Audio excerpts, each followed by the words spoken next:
شروع کرتا ہوں اللہ تعالیٰ کے نام سے جو بڑا مہربان اور نہایت رحم والا ہے۔ حضرت عثمان رضی اللہ تعالیٰ عنہ سے روایت ہے کہ رسول اللہ صلی اللہ علیہ وسلم نے فرمایا، جو مسلمان آدمی فرض نماز کا وقت آنے پر اس کے لیے اچھی طرح وضو کرے، پھر پورے خشوع اور اچھے رکوع و سجود کے ساتھ نماز ادا کرے تو وہ نماز اس کے واسطے پچھلے گناہوں کا کفارہ بن جائے گی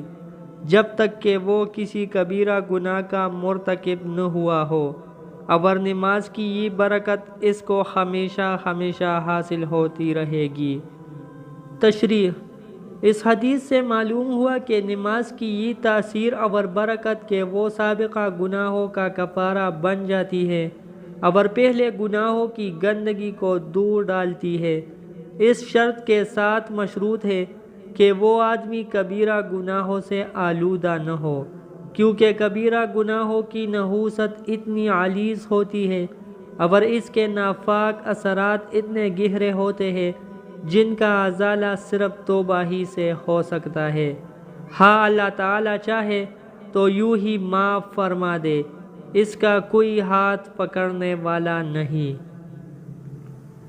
پیارے دوستو،